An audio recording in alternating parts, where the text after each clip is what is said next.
Alright, so I want to edit a video about the numbers here. The numbers. Just saying that the Saisan, I don't think that's the correct one. That's range, troop, and siege. Yeah, range. So I believe we're dealing with the debate on Furinkazan and the Aztec. This is bracers and sword, which is better, okay? For the Civ fragments. So breaking it down, let's go to the screenshots now.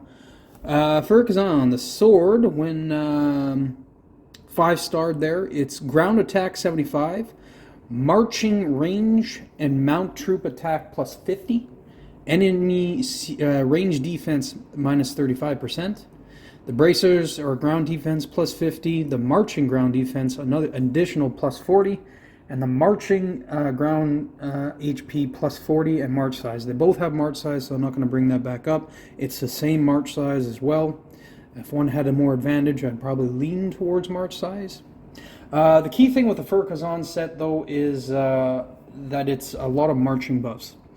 The Aztec, the sword is a plus 60 ground attack, marching ground attack plus 40, so that's 100 total, so that's pretty fat. That's 25% more than the Furinkazan right off the hop.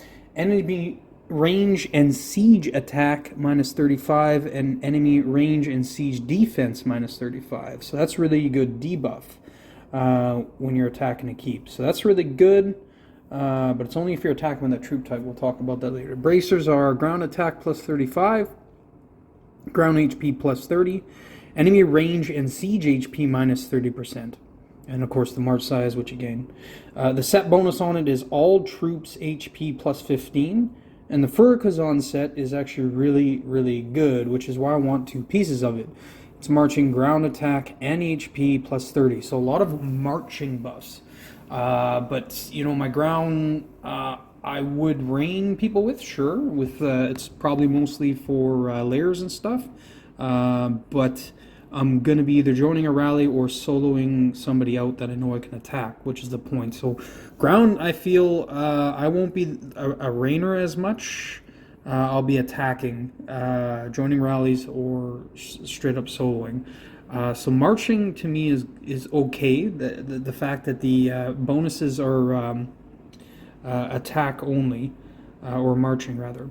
So breaking it down, the Furinkazan when attacking is 30% less attack than the Aztec, but plus 90 ground defense and plus 25 ground HP. So that's 115 buffs between defense and HP, and then minus 30 on the attack. Now, we all know ground attack super bona fide, especially if you guys remember K40. It was like the greatest thing since sliced bread. Everybody was slinging T15s and zeroing keeps. That's before T1 walls and yada yada. So it was really good. I still think ground does really well buffed in its defense and HP. That's still its high stats there. But to note, when I'm the Furinkazan set when reinforcing is actually plus up on the ground attack. So when I reinforce with my Furinkazan set, it's actually 15% more than the Aztec. It's plus 50 more defense, but it's minus 45% on the ground HP. And then it's got the enemy range troop defense on both ways there. So going down to the Aztec, its attacking ground attack is plus 30. It's 135 total, so it's 30% more than the Furinkazan. It's got 0% on the ground defense buff, so that's 90% less than the Furinkazan. And then its ground HP is plus 45%, which is 25% less than the Furinkazan set. It still has those really nice debuffs, though. So that's something to note. When you're using the Aztec set to reinforce, it's 15% less attack, because 40% of that attacking buff is from marching.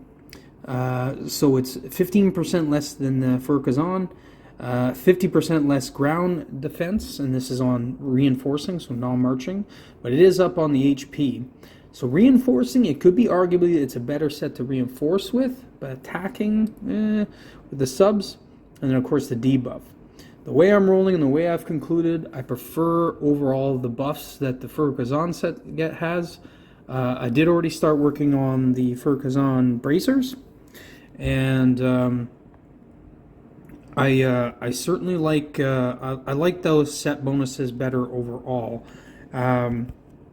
To boot though, is I've crafted. I really like the debuff on the Aztec set, but I would rather put it on a subsidy, to be honest. Not necessarily the sword. There's no way I'm getting a multiple fucking cake pieces. But the bracers, yes.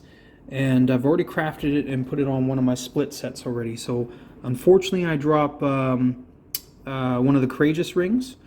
So I'm losing some range attack debuff, but I'm gaining 30% siege and range HP debuff, which I think is really important. Solo siege, I think, is going to start hurting. So that's what I've concluded about the comparison there between the two piece bonus sets. So that's the way I'm going to roll still, is for Kazan set when I get 10 more fucking fragments.